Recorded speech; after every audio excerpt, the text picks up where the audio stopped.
way of the intercepting fist.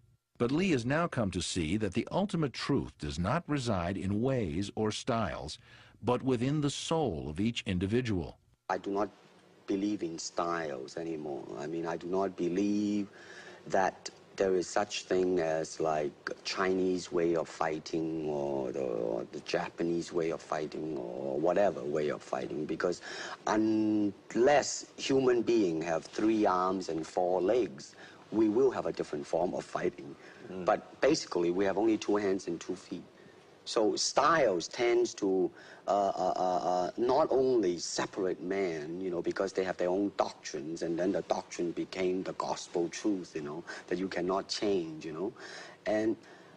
But if you do not have styles, if you just say, well, here I am, you know, as a human being, how can I express myself totally and completely? Then it's just 2 people who are being aware of their own movements, who are observing the other person's movements and being able to fit in with that person's movements, so that there's no set pattern of movements, no, well, when he does this, then I do this. It's just a total freedom to react to what the other person does.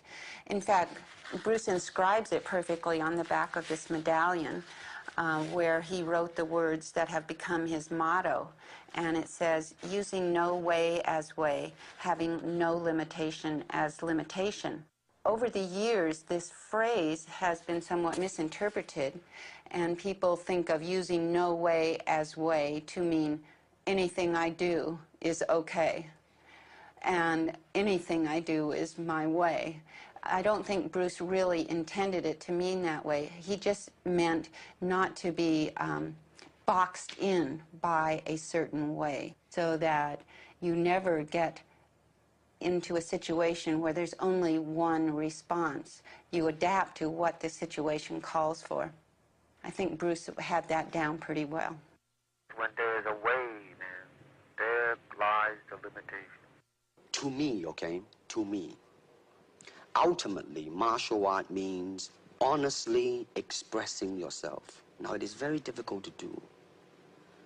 I mean, it is easy for me to put on a show and be cocky, and be flooded with a cocky feeling, and then feel like pretty cool and all that. Or I can make all kinds of phony things, you see what I mean, blinded by it. Or I can show you some really fancy movement. But to express oneself honestly, not lying to oneself, and to express myself honestly, that, my friend, is very hard to do.